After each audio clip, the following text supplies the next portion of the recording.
Donc, bienvenue à toutes et à tous pour ce webinaire ZXL. Le sujet du jour, c'est donc la présentation de la nouvelle gamme ATP qui rentre donc dans notre gamme de sécurité. Durant tout le webinaire, donc, les micros resteront fermés pour le confort de tous. N'hésitez pas à utiliser l'outil de chat pour poser vos questions. J'y reviendrai en fin de webinaire. Voilà, enfin, pour me présenter, donc je suis Charles Esmar, chez XL France, au marketing produit en charge de la gamme sécurité.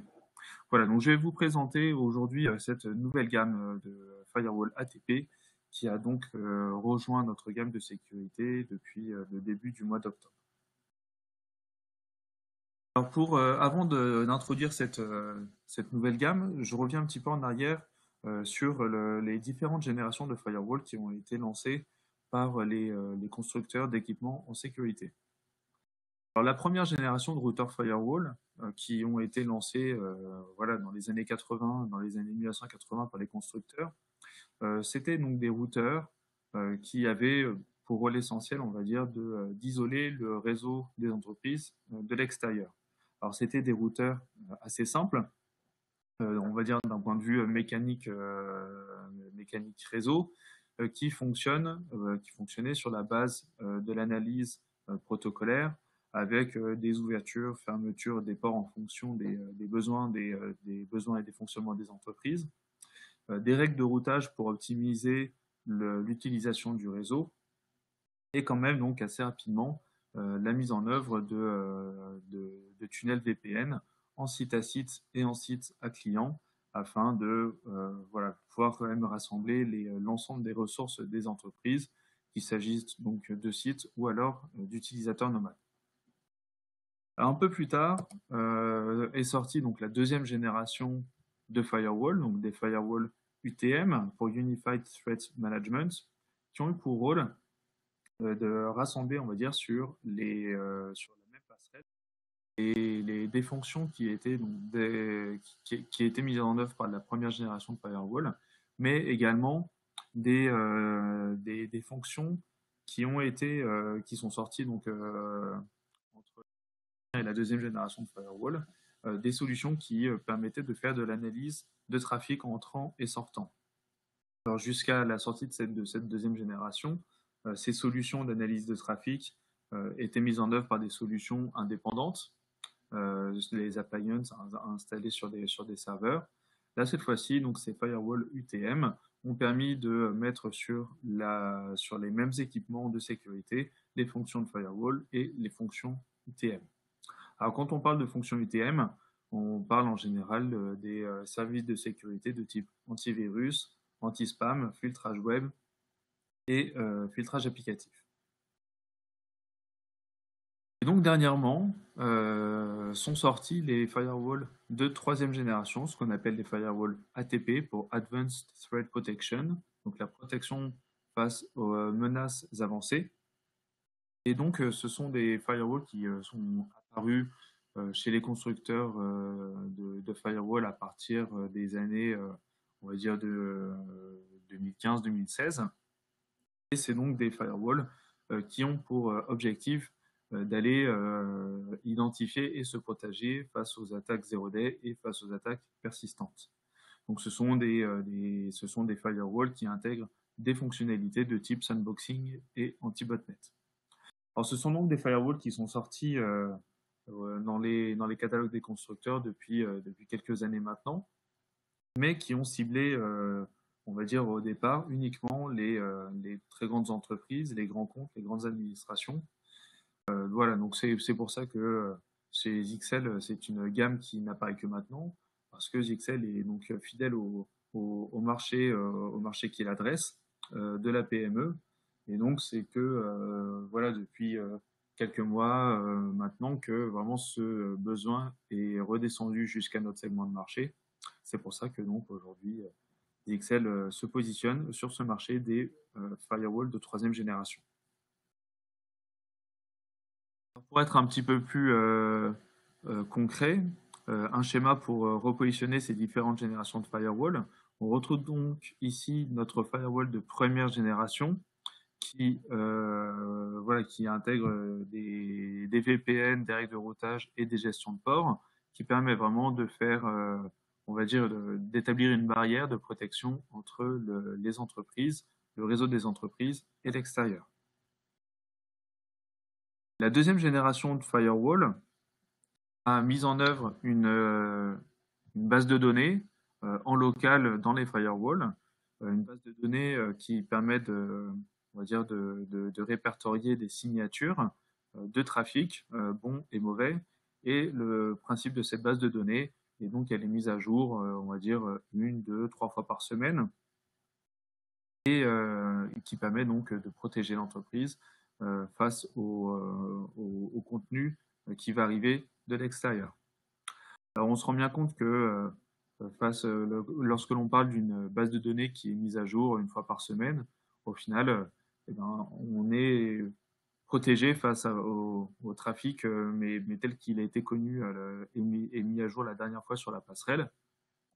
Donc c'est là que vient la troisième génération de firewall qui met en œuvre cette fois-ci une partie qui est hébergée dans le cloud avec donc de l'analyse en temps réel des signatures qui sont inconnues. Alors dans tout ça, comment se segmente la gamme de sécurité chez XL? Chez XL, on va avoir déjà deux séries qui vont permettre de répondre aux besoins propres, on va dire, à la première génération de firewall. Ce sont les séries VPN et ZyWall. Alors pourquoi est-ce qu'on continue quand même pourquoi est-ce que les constructeurs de solutions de sécurité continuent de proposer des routeurs qui permettent de répondre à ce besoin-là? Même encore des entreprises qui préfèrent différencier et distinguer, on va dire, les équipements, les solutions, on va dire, pour leur propre usage. Donc, ils vont continuer à avoir des sondes ou des solutions d'antivirus réseau ou d'IDP qui seront installées sur des appliances à part. Et donc, évidemment, ils ont tout de même besoin d'une passerelle cœur de réseau pour gérer toute la partie routage. Voilà, donc chez XL, on va retrouver les séries VPN et ZyWall pour répondre à ces besoins-là, ces familles qui intègrent quand même des solutions de VPN, IPsec, SSL et L2TP sur IPsec, qui permettent également de monter des liens VPN avec les solutions cloud privées d'Amazon, Amazon VPC et de Microsoft, avec Microsoft Azure, et qui intègrent également des services complémentaires, ce qu'on appelle les Connectivity Services chez XL dans notre gamme de sécurité.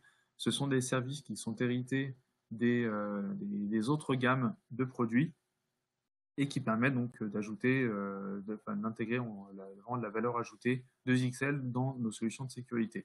Je parle donc de Hotspot Management, ce qui permet de mettre en œuvre des fonctionnalités de hotspot sur ces firewalls, de Facebook Wi-Fi qui permet de s'authentifier au travers de ces identifiants Facebook, et évidemment du contrôleur Wi-Fi qui permettent de contrôler à partir de son ZyWall ou de son VPN les points d'accès contrôlables de XL. On va retrouver ensuite la série USG, Unified Security Gateway. C'est donc une passerelle de deuxième génération qui permet de faire donc, tout ce que permettaient de faire déjà les ZyWall et les VPN et qui intègre en plus des services de sécurité UTM, donc l'antivirus, l'anti-spam, le filtrage de contenu et le filtrage applicatif. Et enfin, on retrouve la famille ATP. Ce sont donc des passerelles très haute performance qui intègrent des fonctions de sandboxing pour faire de la détection d'attaques zéro day. Ce sont des passerelles qui bénéficient de l'apprentissage de l'ensemble des passerelles ATP qui sont déployées et qui permet donc de faire du reporting, de l'analyse, de la protection multiniveau et qui intègre également, bien sûr, la partie contrôleur Wi-Fi. Je reviens sur le premier élément de cette gamme ATP, passerelle très haute performance. Alors c'est à très haute performance à deux titres. Le premier, c'est que comme on parle de passerelles on va dire qui sont connectées à des services qui sont hébergés dans le cloud, on est évidemment on a besoin de passerelles qui vont avoir des capacités de performance et de processeurs importantes. Donc voilà, la gamme ATP est basée sur une toute nouvelle famille hardware qui permet vraiment d'aller chercher des très hautes performances. La deuxième raison pour laquelle on cible pour le moment vraiment des hautes performances, c'est que c'est donc la partie ATP, c'est un besoin qui est issu du haut de marché et qui commence à redescendre. Donc aujourd'hui, en fait, on va aller cibler avec la famille ATP le haut de marché parmi la segmentation le marché adressé par Zixel. Donc par exemple, la partie ATP va cibler aujourd'hui le même marché qu'un USG 110. Donc on est quand même déjà sur le milieu de marché adressé par Zixel.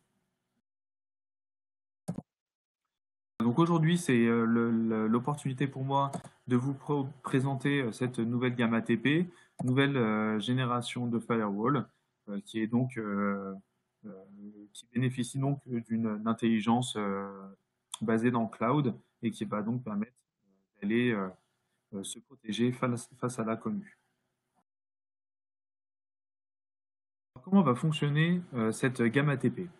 Alors déjà, pour revenir sur le rôle d'un firewall, le rôle d'un firewall, ça va bien sûr être d'analyser le trafic qui va entrer dans le réseau et donc, on va dire, de réaliser un filtre par rapport à ce trafic. Je le laisse passer ou est-ce que je dois le bloquer? Donc, au final, quelle est notre connaissance à un instant T du trafic?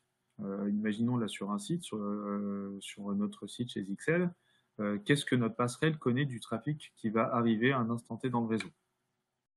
Il y a déjà une partie du trafic que l'on connaît par sa signature, parce que la signature est connue, qu'elle est très proche, ou alors qu'elle est très proche d'une signature connue. Par cette signature, on sait que c'est du contenu qui est probablement sans risque ou sans risque. Et donc la passerelle sait que ce contenu-là, elle doit l'autoriser, elle doit le laisser passer. L'opposé, sur la base de sa signature que l'on connaît ou qui est très proche d'une signature connue, on sait que c'est du trafic qui est mauvais ou très suspicieux. Et cette fois-ci, c'est du contenu que l'on va devoir bloquer pour éviter de contaminer le réseau et l'ensemble des ressources qui sont dans le réseau. Entre les deux, il y a une partie du trafic que l'on ne connaît pas ou que l'on connaît mal. Il y a donc celui que l'on ne connaît pas, qui est complètement inconnu, ou alors il y a celui que l'on connaît très mal parce que la signature est très éloignée des signatures connues. Donc il est un peu suspicieux, il est peut-être sans risque, mais ce qui est sûr, c'est que ces trois petites briques, eh ben, la passerelle ne sait pas précisément ce qu'elle doit faire de ce trafic-là. Elle aurait besoin d'une analyse complémentaire, on va dire dans le meilleur des cas, pour savoir si elle doit l'autoriser ou le bloquer. Mais donc, sur une passerelle de deuxième génération, on va dire dans le doute, pour éviter de faire de la rétention de données ou de la congestion de réseau, au final, notre passerelle de deuxième génération va laisser passer ce trafic-là au risque de laisser passer une attaque.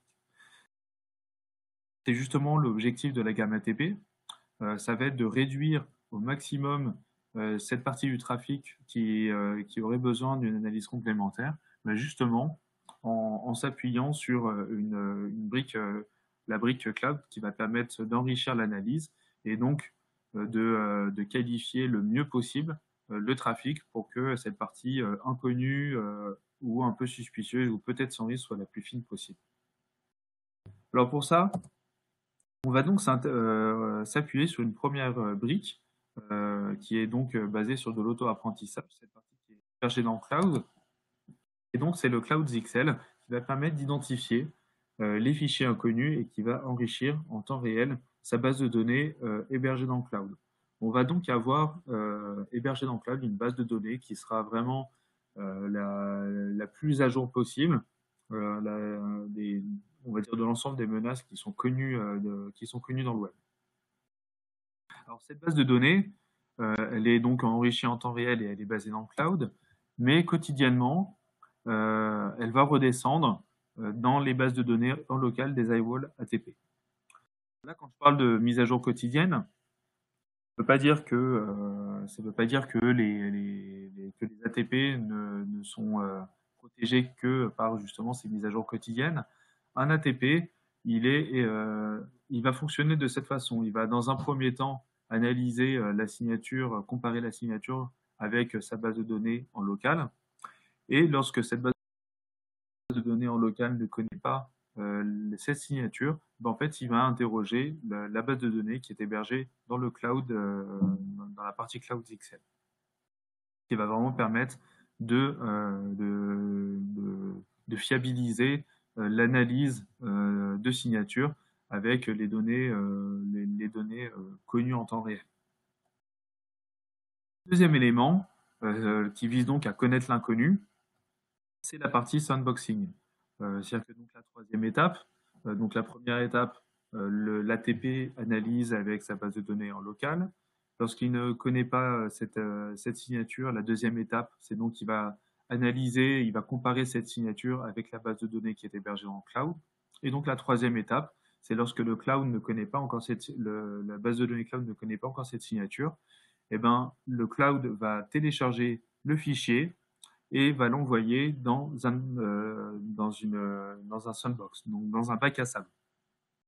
Les 4 étapes de ce bac à sable, c'est que dans un premier temps, le bac à sable va accueillir ce fichier.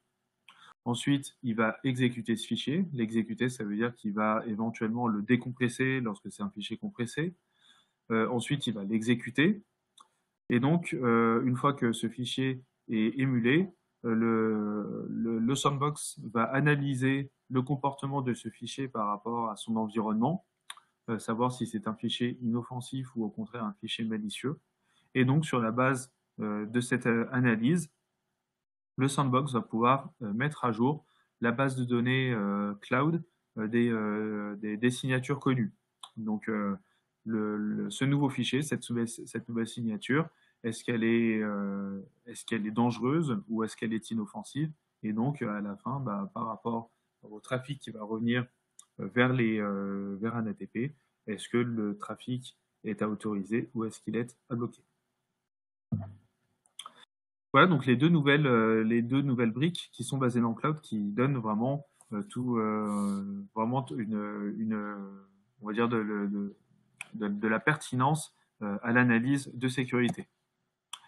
Mais au final, ça va vraiment apporter de la puissance à cette offre ATP. On commence à se rendre compte pourquoi. C'est le nombre de firewalls ATP qui sont déployés au travers le monde. En fait, notre firewall ATP, donc, il interroge sa base de données en local, ensuite il interroge la base de données en cloud, et quand il ne connaît pas, il va remonter le fichier dans le sandbox de XL afin d'identifier les nouvelles menaces.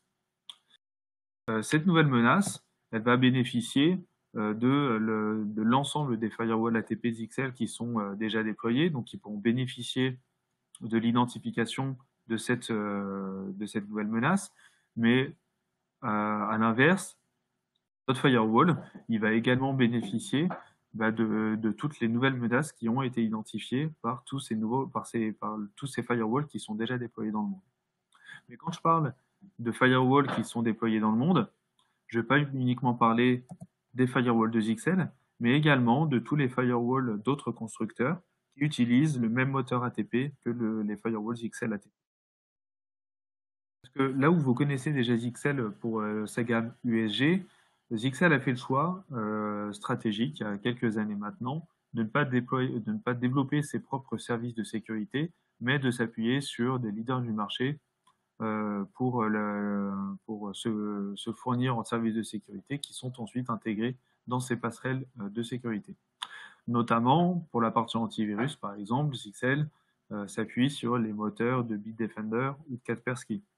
Pour la partie analyse de contenu, que ce soit du contenu web ou du contenu applicatif, ZXL va s'appuyer sur les moteurs de Siren ou de Trend Micro.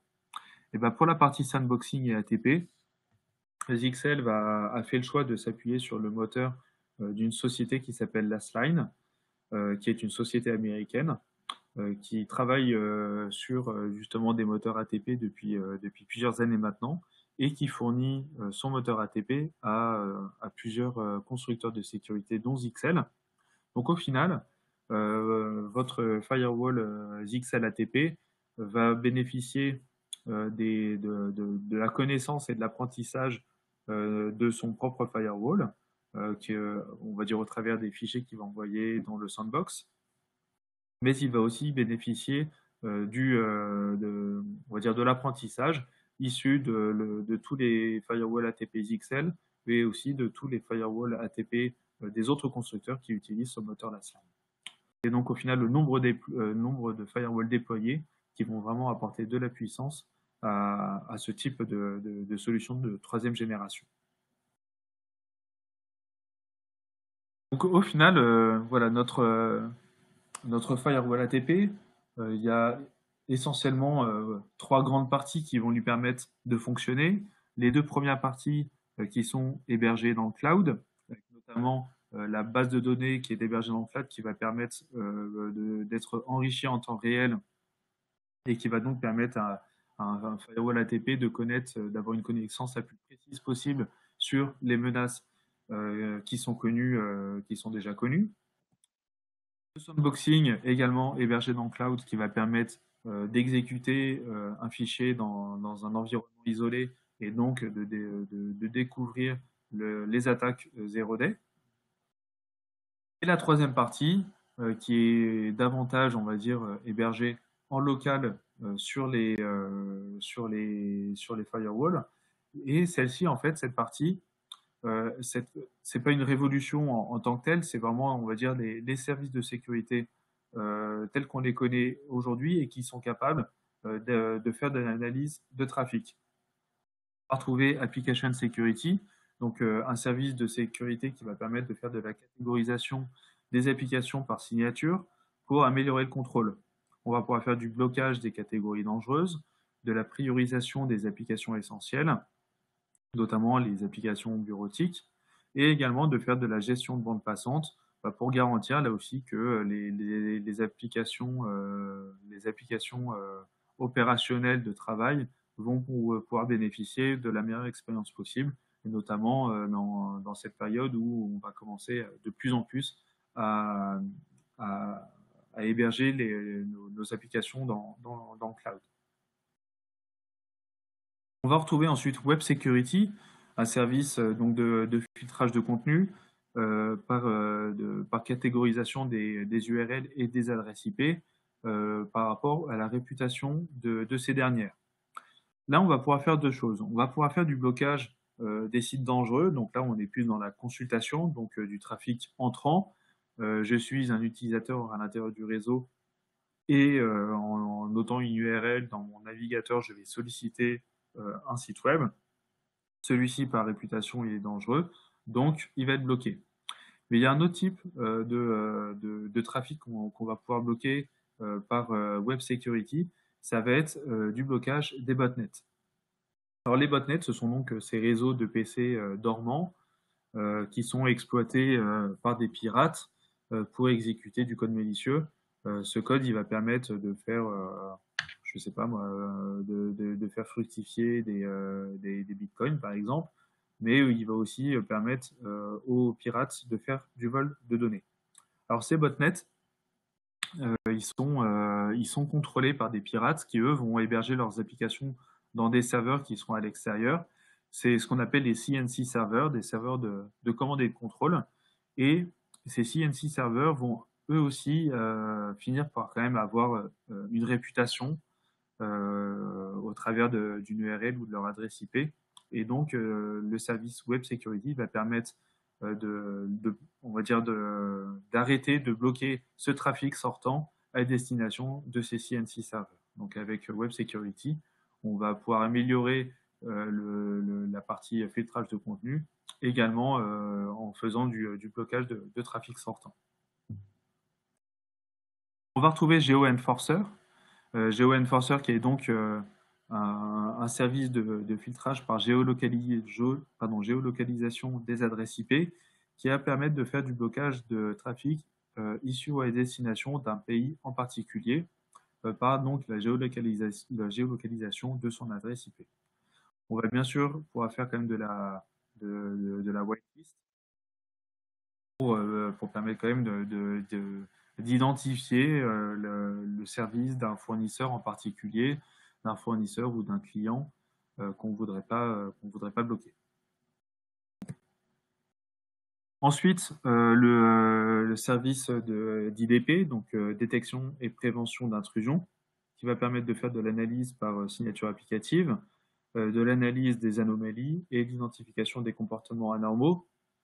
Donc, qui va permettre d'analyser le réseau en temps réel et donc de bloquer les les applications anormales. C'est notamment par l'IDP, par ce service d'IDP qu'on va pouvoir faire de la protection face aux attaques par délit de service et délit de service distribué.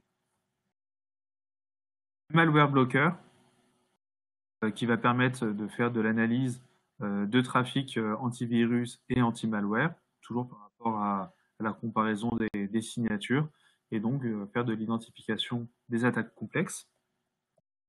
Et le tout donc renforcé par le sandboxing qui va permettre d'apporter son support à tous les services précédents pour identifier chacune de ces types d'attaques dans les fichiers inconnus en exécutant les fichiers dans des zones isolées pour faire de l'attaque, de l'identification d'attaque zero day et donc mettre à jour en temps réel la base de données qui est hébergée dans le cloud. Voilà, donc là j'ai beaucoup parlé du moteur et du fonctionnement de cette nouvelle gamme ATP.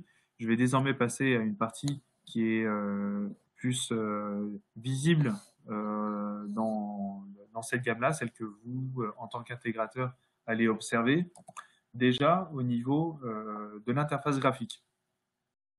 Alors, sur l'interface graphique des ATP, vous allez retrouver l'interface 2.0 de notre gamme de sécurité qui a déjà été liée dans la série VPN. Alors, pour ceux qui n'ont pas encore eu l'occasion de l'utiliser, au final, vous n'allez pas être complètement, on va dire, perdu. Pour ceux qui utilisent déjà des firewalls UEG, on va retrouver globalement la même philosophie, la même façon de configurer les services. En revanche, tout a été amélioré. Déjà, d'un point de vue visuel, on va retrouver des éléments qui sont beaucoup plus lisibles, mais également des assistants qui vont permettre de mettre en œuvre certains services. On a également donc un tableau de bord, celui qu'on voit actuellement, qui permet d'avoir un monitoring beaucoup plus lisible, avec notamment un tableau qui permet d'avoir une visualisation rapide sur le trafic qui a été scanné, qui va permettre d'identifier très rapidement en volume de données, donc là on parle bien en teraoctets, de l'ensemble du trafic qui a été scanné et ce qui a été identifié dans les différentes catégories d'attaques.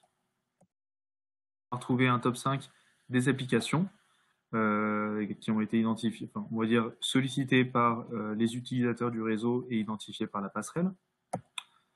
Les top 5 également des URL qui ont été détectés et bloqués en fonction des règles de sécurité qu'on a définies dans sa passerelle ATP.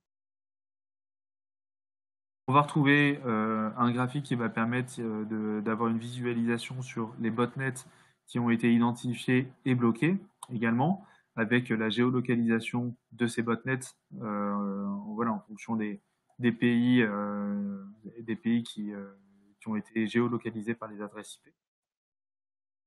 Le sandboxing avec la visibilité sur l'ensemble des applications qui ont été l'ensemble des fichiers qui ont été envoyés, ceux qui ont été sans risque, ceux qui ont été identifiés comme étant risque modéré ou alors risque important. Et enfin, un tableau qui donne des informations plus générales sur les statistiques des menaces qui ont été identifiées et bloquées au cours des 7 derniers jours.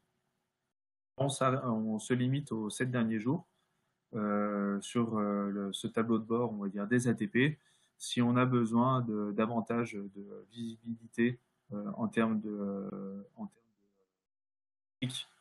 données, on va pouvoir se tourner vers une autre solution qui s'appelle Security Reporter, qui sera disponible dès le mois prochain et dont j'aurai l'occasion également de vous parler lors d'un autre webinaire. D'un point de vue hardware, cette nouvelle gamme ATP est disponible dès à présent sous la forme de deux modèles, donc l'ATP 200 et l'ATP 500. Donc cette fois-ci, l'ATP 200, c'est donc le plus petit des deux modèles qui sont proposés. Pour ceux qui connaissent notre gamme USG, l'ATP 200, il se situe à peu près au même niveau qu'un USG 110. Donc on va cibler avec cet équipement les entreprises de 50 utilisateurs à peu près. Donc on voit bien qu'on est déjà sur le milieu de marché adressé par Zixel par rapport à notre gamme USG. Donc sur cet équipement-là, on va avoir directement deux ports 1 gigabits, un port 1 SFP, 4 ports LAN et 40 VPN IPsec et 10 VPN SSL. À noter que sur la gamme ATP, vous n'avez pas besoin de licence pour débloquer successivement des VPN SSL. Ils sont directement totalement débloqués. On a ensuite l'ATP 500, donc passerelle un peu plus grosse. Cette fois-ci avec 7 ports gigabits configurables LAN WAN pour vraiment configurer la passerelle de manière optimisée par rapport à la façon dont vous utilisez le réseau. Un port 1 SFP qu'on retrouve, et donc cette fois-ci 200 VPN IPsec et 50 VPN SSL. Donc voilà pour les deux modèles qui sont dès à présent disponibles dans notre catalogue et dans la distribution. Un petit peu plus. Ah non, pardon. Alors je reviens un petit peu sur ces équipements. Les passerelles ATP sont fournies avec un modèle de licence. Lorsque vous achetez un ATP, que ce soit un ATP 200 ou un ATP 500, il est fourni pendant un an avec une licence Gold. Cette licence, elle vous permet de bénéficier de l'ensemble des services de sécurité pendant un an, donc le sandboxing, Web Security, Application Security, le Malware Blocker, l'IDP, GeoEnforcer, mais également le déblocage de la partie contrôleur Wi-Fi, donc respectivement jusqu'à 18 et 34 points d'accès contrôlés sur les ATP 200 et ATP 500, et également donc Security Porter, la brique analytique hébergée dans le cloud de Zixel, qui est totalement incluse dans les ATP avec la licence Gold. Au bout d'un an, vous avez la possibilité soit de renouveler la licence Gold sur un an ou sur 2 ans, soit de ne pas renouveler cette licence Gold. Quel cas, voilà, vous bénéficiez avec un ATP, on va dire, des services d'une passerelle routeur classique, haute performance bien sûr, mais sans aucun de ces services de sécurité. Donc, pour reprendre un peu de recul sur notre gamme de sécurité Zixel, on va retrouver dans un premier temps les firewalls de deuxième et troisième génération qui intègrent des services de sécurité. D'abord avec la gamme USG, donc de l'USG 40 jusqu'à l'USG 2200. Pour ceux qui connaissent bien notre gamme, vous aurez aperçu que je n'ai pas parlé des USG 20 dans cette partie-là, volontairement parce que l'USG 20 ne bénéficie pas notamment de l'antivirus et de l'IDP. On va les retrouver uniquement sur sur un USG 20 du filtrage. Et donc cette gamme ATP, disponible dès à présent les ATP 200 et 500, et donc à venir à partir de décembre ou alors janvier prochain, l'ATP 800 qui se positionnera à nouveau, on va dire, sur le haut de marché des entreprises adressées par Zixel. On retrouvera à partir de début d'année prochaine, peut-être fin Q1, une passerelle plus petite, un ATP 100, qui viendra se positionner, on va dire, au même niveau qu'un USG 60 aujourd'hui. Et pour les passerelles réseau sans service de sécurité, on va retrouver les passerelles VPN qui sont sorties en début d'année, donc les VPN 50, VPN 100 et VPN 300. Et donc également l'USG 20 VPN, donc vraiment qui adresse les plus petites entreprises, hein, jusqu'à 5 heures, et les Zywall 110, Zywall 310 et Zywall 1100. Voilà, donc j'en ai fini pour le webinar de ce jour. Hop, je vais passer aux questions.